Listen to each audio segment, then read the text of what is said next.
اللہ کے سوا کسی اور کی اطاعت جس سے اللہ کی معصیت لازم آتی ہو، شرک۔ لا طاعت لمخلوق فی معصیت الخالق، مخلوق میں سے کسی کی اطاعت نہیں ہوگی یہ اس معاملے میں جس میں خالق کی معصیت لازم آ رہی۔ ہاں، خالق کے احکام کے اندر اندر والدین کا حکم بھی مانو، اطاعت کرو، اساتذہ کا حکم مانو، کسی اور کو اپنا لیڈر مانا ہے اس کا حکم مانو، لیکن ناٹ بیونڈ وہ جو سرکل ہے کتاب و سنت کا، اس سے باہر نہیں۔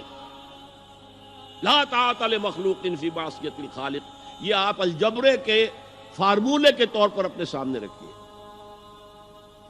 اب اسے اپلائی کیجئے، جیسے فارمولوں کے ذریعے سے پھر بڑے بڑے وہ سم جو ہے وہ حل کیے جاتے تھے سوالات۔ صبح کا وقت ہے، آنکھ بھی کھلی ہے، کوئی اذان کی آواز بھی کان میں آئی ہے، آپ کا نفس کہتا ہے ابھی سو جی۔ آپ نے اپنی چادر یا کمبل کو درست کیا اور کروٹ لی اور سو گئے۔ یہ کیا ہے؟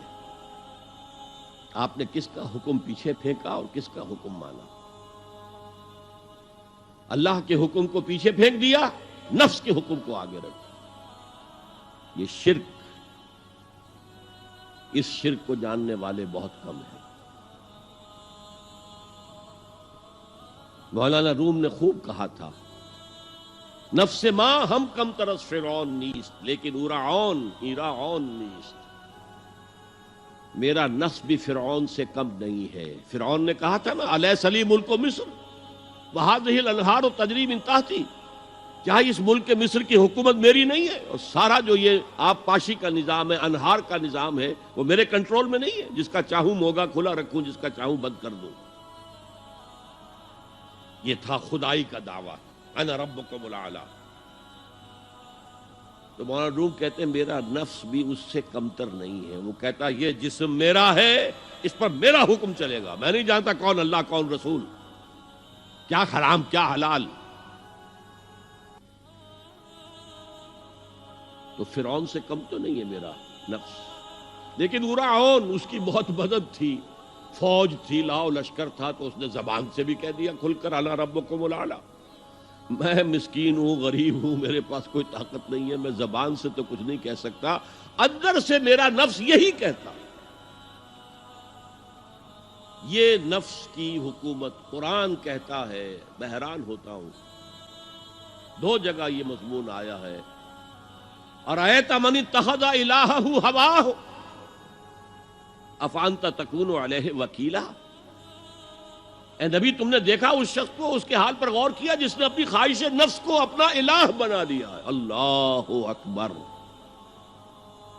الہ، لا الہ الا اللہ، کلمہ توحید کا مرکزی لفظ یہاں آ رہا ہے، من اتخذ الہہ ہواہ، جس نے اپنی خواہش نفس کو اپنا معبود بنا لیا، الہ بنا لیا۔ افانت تکون علیہ وکیلا، کیا آپ ایسے شخص کی کوئی ذمہ داری لے سکتے ہیں؟ سود حرام ہوا کرے جی، حرام ورام، ہمارا دھندا جو ہے وہ آگے بڑھ نہیں سکتا۔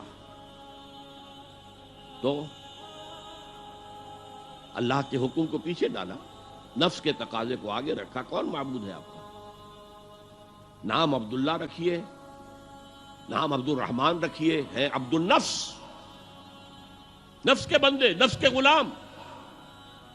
یہ میں نے یوں سمجھیے کہ جیسے میں نے ہجرت اور جہاد کی ڈیفینیشنز کی تھی۔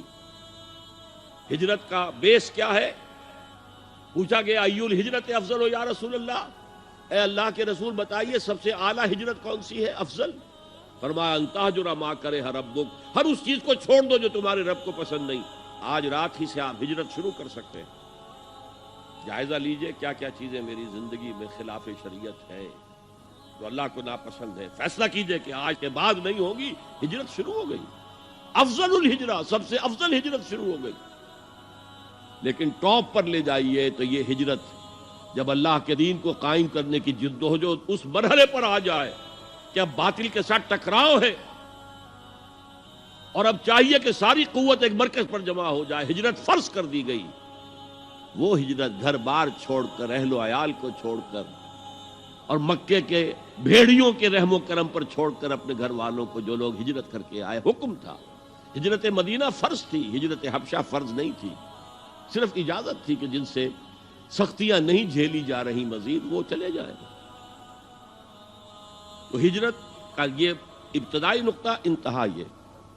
جہاد، المجاہد من جاہد نفسہ، جہاد تو یہاں سے شروع ہو گیا، اپنے نفس کے خلاف جہاد کرنا. صبح نفس نے کہا ابھی سو جاؤ، آپ نے نفس کی بات کو رد کیا، اپنا کمبل اٹھا کے پھینکا، اٹھے، وضو کیا، نماز کے لیے آپ مسجد چل دیے. آپ نے جہاد کیا نفس کے خلاف. یہ افضل الجہاد ہے. اور سب سے چوٹی اوپر یہ ہے کہ جب وہ حق و باطل کی جنگ ہو تو جان ہتھیلی پر رکھ کر میدان میں حاضر ہو جاؤ. جدوں کافر اسی پچ ہو گیا، پھر تشبیہ مسلح کی کرنا. اساں ظاہر نوں رب منیاں، باطن دا اللہ کی کرنا. اساں ظاہر نوں رب منیاں، باطن دا اللہ